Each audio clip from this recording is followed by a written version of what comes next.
The mathematics of naval attrition are not complicated. They are simply difficult to accept. A surface warship enters a contested theater with a finite quantity of defensive ordnance. That ordnance is consumed by engagements at a rate determined by the adversary's operational tempo.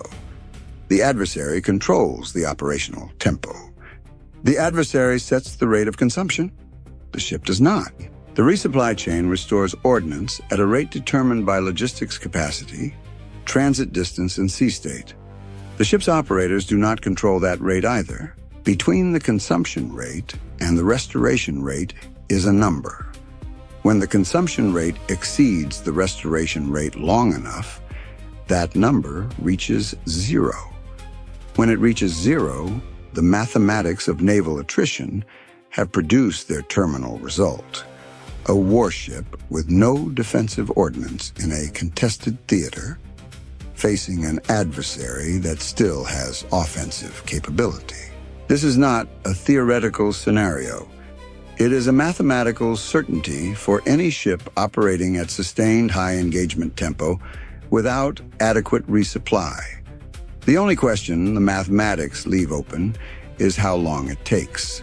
For the destroyer, the answer was 96 hours. 96 hours of continuous operations in the Strait of Hormuz approach corridor, 3 separate engagement events, 4 UAV probes that had not resulted in engagement but had required battle stations and full sensor operation, 2 close passage incidents with IRGCN fast attack boats that had required weapons preparation without weapons employment, and 1 coordinated harassment operation by Iranian maritime patrol aircraft that had kept the crew at reduced readiness battle stations for 6 hours.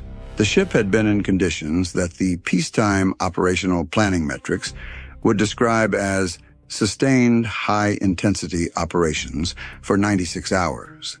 In that period, the crew had slept in rotation under battle stations conditions, eaten at their stations during threat windows, and performed equipment maintenance between engagement events on systems that were operating at rates beyond their peacetime design cycles. At 4:22 a.m. on the 97th hour, the SPY-6 resolved 55 contacts, bearing 028 to 051, range 64 to 71 kilometers, altitude 400 to 450 meters, speed 185 kilometers per hour, profile consistent with Shahed 136 fixed-wing one-way attack UAVs.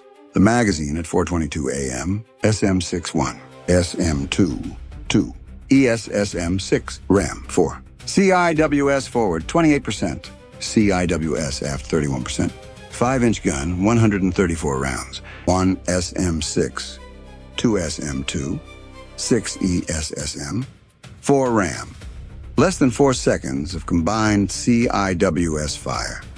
134 gun rounds against 55 contacts.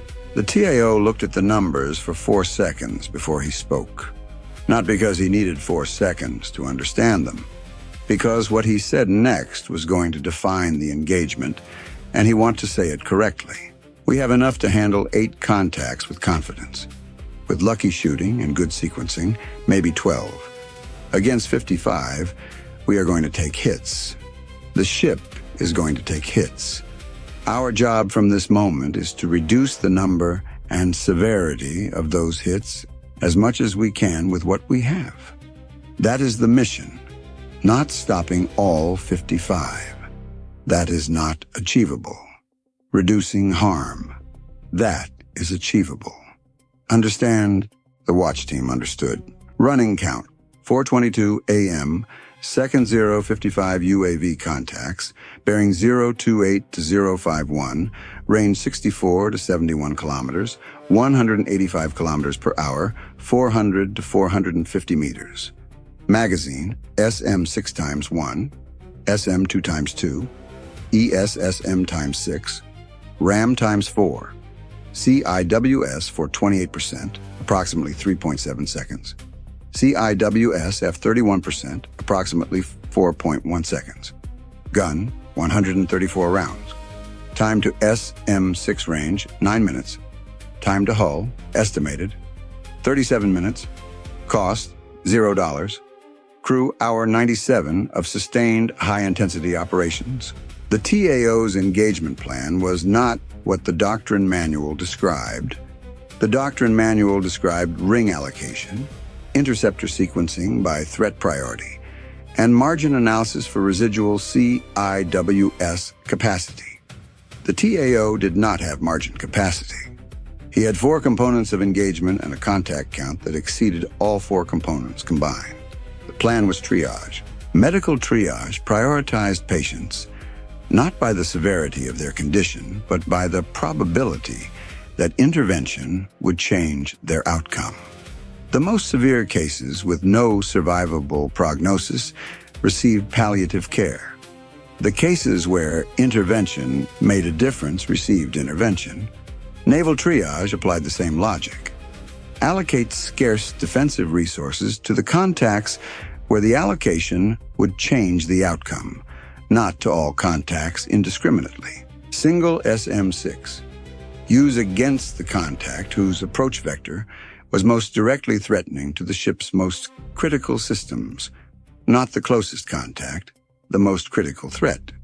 The ship's critical systems were the SPY-6 radar, the propulsion plant, and the combat system spaces. If a contact struck the SPY-6 array, the ship's ability to manage the remaining engagement degraded catastrophically. Protect the radar first. 2SM2. Use against the 2 contacts approaching on the bearing arc where CIWS coverage was thinnest. The bearings where the ship's geometry and the contacts approach created the worst CIWS engagement angles. Where CIWS would be slowest, put SM2. Give the CIWS the contacts it could handle fastest. 6 ESSM. Concentrate against the sea-skimming contacts. Sea-skimmers were the hardest for the gun to engage at range and the hardest for CIWS to track at close range. Use the ESSM to remove the most gun-resistant and CIWS-resistant contacts from the picture. 4 RAM. Use against the contacts whose terminal approach vectors were most directly aligned with the ship's engineering spaces. The propulsion plant was below the waterline at amidships.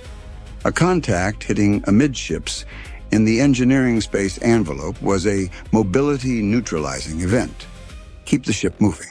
What was left after all of that? The gun. 134 rounds, 4 seconds of CIWS.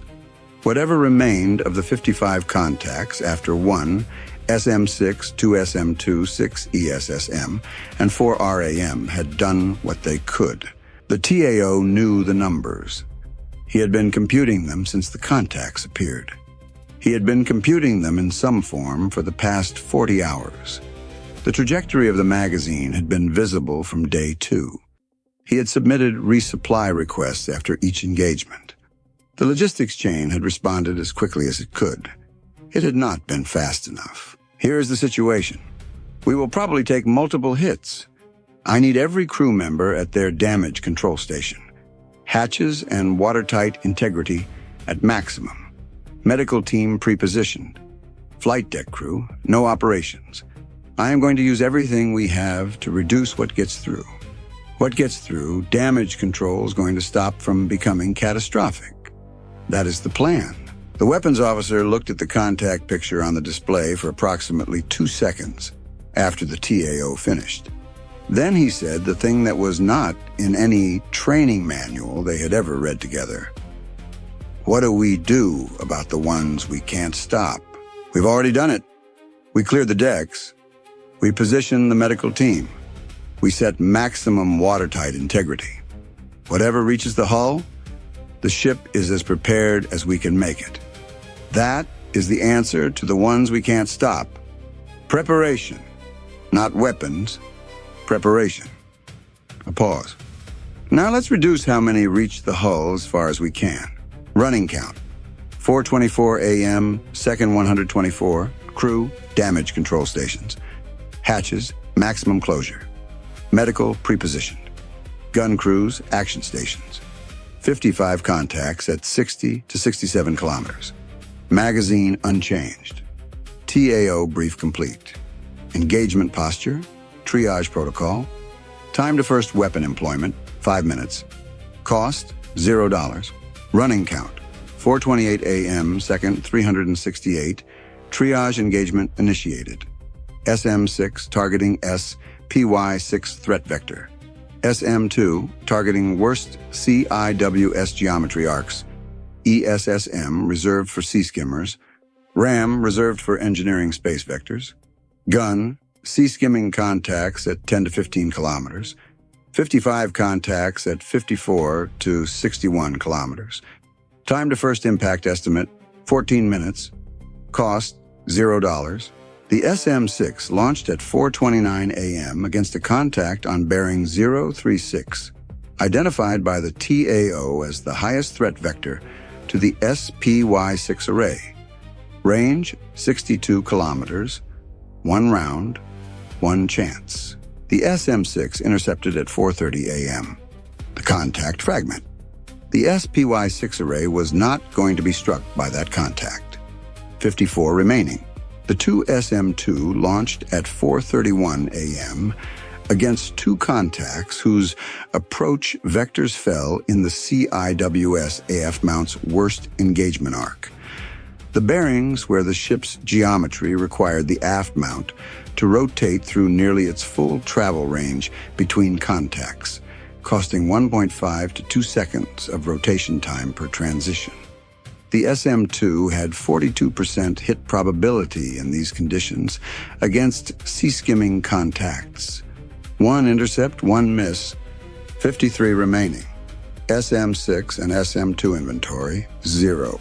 The gun opened at 4:32 a.m. against the contacts that had descended to sea-skimming altitude. The contacts the ESSM could not engage cleanly. Rate, 20 rounds per minute. The Seahawk was still in its hangar because flight operations, in the current threat environment with no meaningful air cover, would have exposed the helicopter unnecessarily.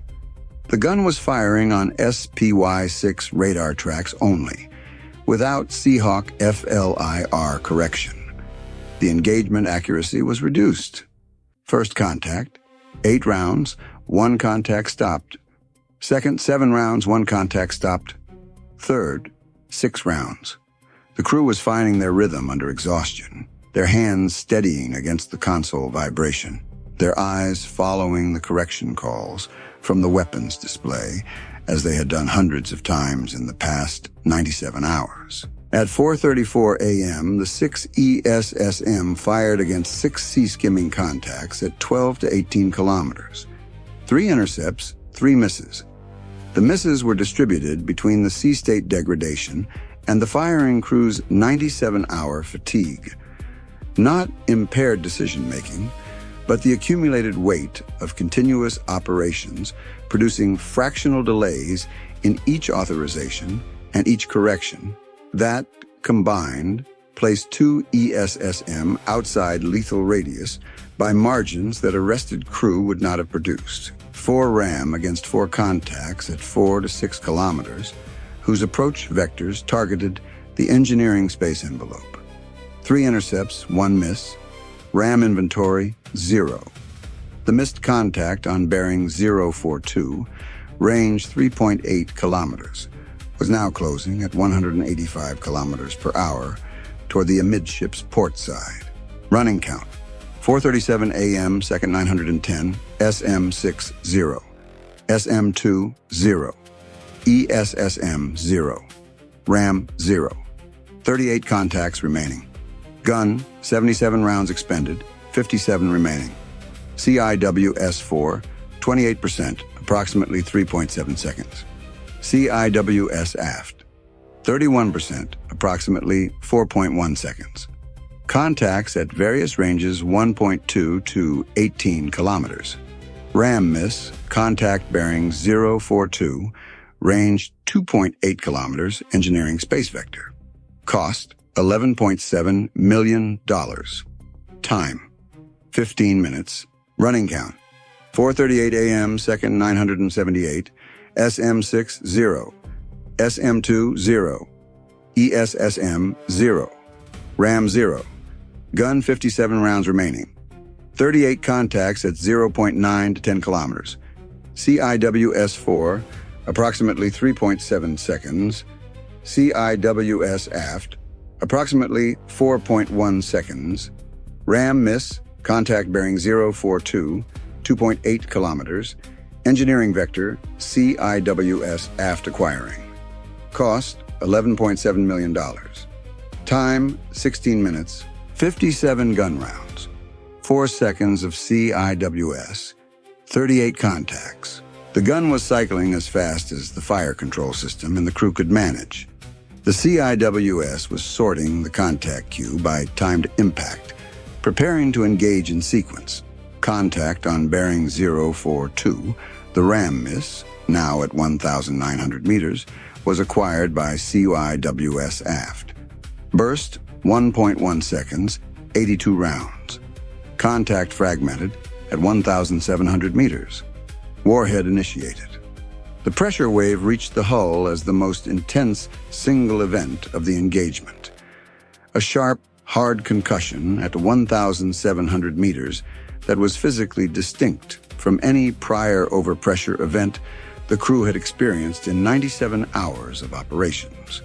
The hull plating registered it. Equipment in 3 engineering spaces registered it. The motion reference unit recorded a 0.8-degree hull flex within structural tolerances, but a measurement of a real physical deformation under the load of the overpressure. CIWS aft, 31% minus 82 rounds, remaining approximately 553 rounds, approximately 7.3 seconds of fire. The math on the CIWS remaining had just changed because the burst count was larger than the standard 0.5-second engagement. The contact that had survived RAM had required a longer burst. That was what the triage protocol had predicted. The contacts that survived the outer rings would be harder. The gun continued at 20 rounds per minute. The gun crew was 4 people who had been running on approximately 6 hours of sleep across 4 days. Their movements at the gun control console were precise in the way that muscle memory produces precision after exhaustion has consumed cognitive deliberation. They were not thinking about each correction. They were executing the correction sequence they had practiced hundreds of times, and their bodies knew it even when their minds were lagging. 6 more contacts disabled at 2.4 to 11 kilometers in the next 4 minutes, consuming 37 rounds, 20 rounds remaining. Then the gun had a feed interruption, a stoppage in the ammunition handling system that the gun crew cleared in 31 seconds. 31 seconds with 20 rounds remaining and 23 contacts inside 8 kilometers. In those 31 seconds, 6 contacts that had been in the gun engagement queue closed from 7 to 4 kilometers. The CIWS mounts were engaging contacts in the 1.5 to 3 kilometer zone. 3 contacts entered the CIWS engagement zone during the gun stoppage. The CIWS forward took 2, CIWS aft took 1, CIWS forward. 2 bursts, 1.0 and 0.7 seconds, 75 and 52 rounds. CIWS forward remaining, 28% minus 127 rounds, remaining approximately 300 rounds, approximately 4 seconds of fire. CIWS aft, 1 burst, 0.8 seconds, 60 rounds. CIWS aft remaining, approximately 493 rounds, approximately 6.6 seconds. The gun was cleared at 4:42 a.m. with 20 rounds. The crew engaged 3 more contacts in the next 90 seconds. 5 rounds, 6 rounds, 7 rounds. 2 contacts disabled. 3 rounds remaining when the 4th contact was in the engagement queue at 8.4 kilometers. The crew fired all 3. Seahawkless, correctionless, firing on radar track alone at 8.4 kilometers. No impact assessed. Gun, empty. Running count, 4:42 a.m., second 1,214. Gun stoppage, cleared, 31 seconds downtime. 6 contacts closed from 7 to 4 kilometers. During stoppage, CIWS engaged 3. Gun, 20 rounds remaining. 23 contacts at 1 to 8 kilometers. CIWS 4, approximately 4 seconds. CIWS aft, approximately 6.6 seconds. Cost, $11.8 million. Time, 20 minutes. Running count, 4:43 a.m., second 1,274. Gun empty. SM6 0. SM2 0. ESSM 0. RAM 0. 18 contacts at 1 to 7 kilometers. CIWS 4, approximately 4 seconds remaining. CIWS aft, approximately 6.6 seconds remaining. Total, approximately 10.6 seconds combined. Cost, $11.9 million. Time, 21 minutes. 18 contacts. The CIWS was the only weapon remaining. 10.6 seconds of fire divided between 2 mounts. At 1 second per contact on average engagement tempo, 10 seconds handled 10 contacts. 18 contacts exceeded the CIWS capacity by 8. 8 contacts would not be engaged. The TAO had known this since the engagement opened. He had known it since the magazine was assessed at 4:22 a.m. The triage protocol had been built around this arithmetic. The weapons he had used had been chosen to minimize what the CIWS could not handle, not to prevent the CIWS from running out. There was no weapon allocation in the world that could prevent the CIWS from running out against 18 contacts with 10 seconds of ammunition. The CIWS forward and aft worked through the contact queue with the mechanical efficiency they had maintained across every engagement in the analysis series. The mounts did not tire. The mounts did not acknowledge the situation. They tracked, computed, burst, tracked again. CIWS forward. 9 contacts engaged in 9.1 seconds of active fire. 7 warhead detonations, 2 structural fragmentations without detonation. CIWS forward, empty at 4:46 a.m. plus 11 seconds. CIWS aft. 7 contacts engaged in 7.4 seconds of active fire. 5 warhead detonations, 2 structural fragmentations without detonation. CIWS aft, empty at 4:46 a.m. plus 14 seconds. Both mounts empty. 40-second wait as the fire control system searched for additional contacts. 2 contacts had not been engaged. Contact A, bearing 034, range 1,100 meters at the moment.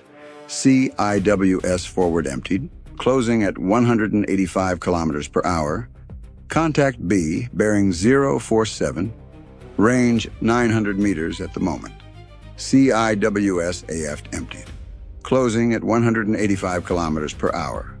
Both contacts had been in the CIWS aft engagement arc, but had arrived at the engagement zone during the final 2 seconds, when both mounts were processing other contacts. Contact A impacted at 4:46 a.m. plus 21 seconds. The Shahed 136 airframe struck the port side weather deck at the 03 level forward of the bridge. The 40-kilogram fragmentation warhead detonated on impact. The detonation produced a blast fragmentation event on the exterior hull surface of the ship. Hull plating in the impact zone was penetrated by the primary blast, creating a 1.2-meter opening above the main deck. The blast fragmentation entered the interior spaces through the penetration. 3 crew members in the passageway behind the impact point were in the fragmentation zone. All 3 sustained injuries. The most severe was a crew member directly adjacent to the impact who sustained penetrating fragmentation injuries requiring immediate surgical intervention. The ship's medical officer had been pre-positioned per the TAO's pre-engagement instruction. Intervention began within 40 seconds of the impact. Contact B impacted at 4:46 a.m. plus 24 seconds, 3 seconds after Contact A. Contact B struck the starboard side aft at the 01 level above the waterline in the space containing a secondary communications antenna array. The detonation produced hull penetration in the antenna housing compartment, a space that contained equipment and cables, but no crew members at that moment because the TAO's instruction to clear weather decks and position crew at damage control stations had cleared the 01 level aft position. The communication systems in the compartment were partially disrupted. Primary communications remained operational. 2 secondary antenna systems went offline. Running count: 4:46 a.m., second 1,467, 2 hull impacts. Contact A, port 03 level, 1.2 meters penetration, 3 crew injuries, 1 severe. Contact B, starboard 01 level, antenna compartment, systems partial disruption. CIWS 4 and aft, empty. Gun empty. SM6 0. SM2 0. ESSM 0. RAM 0. Remaining contacts, 55 minus 53 engaged equals 2 impacted. Cost $11.9 million. Time, 24 minutes. The engagement was over. Both contacts had impacted. The ship had taken 2 hits. The damage control teams reached both impact points within 2 minutes. The forward penetration was sealed with emergency repair materials within 12 minutes. Temporary, requiring dry dock for permanent repair, but sufficient to restore watertight integrity above the main deck. The aft antenna compartment was isolated, and its equipment taken offline to prevent electrical fault propagation. The medical team was working on the 3 injured crew members. One, the crew member adjacent to the forward impact, was in surgery in the ship's medical bay. 2 others had lacerations and minor fragmentation injuries from the blast overpressure and secondary fragmentation in the passageway. Both were treated and would return to limited duty. The ship was mobile. The propulsion plant had not been struck. The SPY-6 was operational. The triage decision to use the SM-6 against the radar-threatening contact had been correct. The combat systems were operational. The ship could still operate as a warship in every function except one. It had no defensive ordnance remaining. 0 SM-6, 0 SM-2, 0 ESSM, 0 RAM, 0 gun rounds. CIWS forward and aft both empty. The most capable surface combatant in the United States Navy, sitting in the Strait of Hormuz at 4:48 a.m., had no capacity to defend against any further airborne or surface threat. The Strait of Hormuz was not empty of threats at 4:48 a.m. The commanding officer transmitted the status report to Fleet Command at 4:49 a.m. The report's content was precise and brief. The ship had sustained 2 hull impacts and 3 crew injuries, 1 serious. All ship systems except defensive ordnance were fully operational. Defensive ordnance status, 0 across all categories. The ship was requesting immediate withdrawal authorization from the threat corridor and emergency resupply on a priority timeline that no current logistics asset could meet. Fleet Command acknowledged at 4:51 a.m. Authorization to withdraw transmitted simultaneously. The nearest logistics vessel was 4 days away. The ship began its withdrawal at 4:52 a.m. The supply officer assembled the accounting at 7 a.m. from the engagement records of all 4 engagements across the 96-hour period. The combined adversary investment across all 4 engagements, estimated $5.8 million in platforms, logistics, and operational support. The combined U.S. munitions expenditure across all 4 engagements, approximately $189 million. Exchange ratio across the full operational period, 33 to 1. The The exchange ratio was not in the upper range for individual engagements in this analysis series. 33 to 1 was moderate. The strategic outcome was not moderate.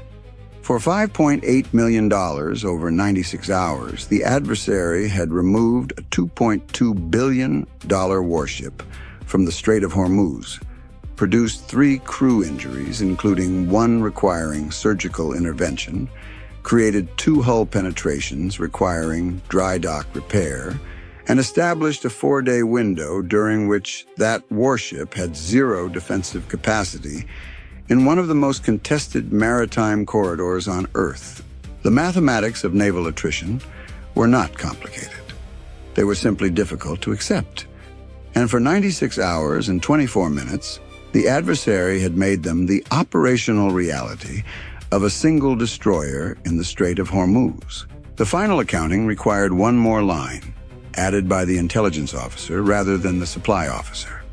The adversary's operational tempo, the specific scheduling of 4 engagements across 96 hours at intervals calibrated to prevent full magazine recovery between events, was not accidental.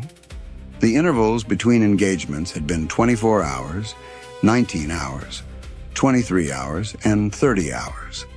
The resupply timeline for a full magazine reload in this theater was 48 to 72 hours. The engagements had been scheduled so that no resupply cycle could complete before the next engagement began. The adversary had not simply sent drones. They had sent drones on a schedule. The schedule was the weapon. The drones were the mechanism. For $5.8 million over 96 hours, they had deployed the most consequential weapon in this engagement: a calendar.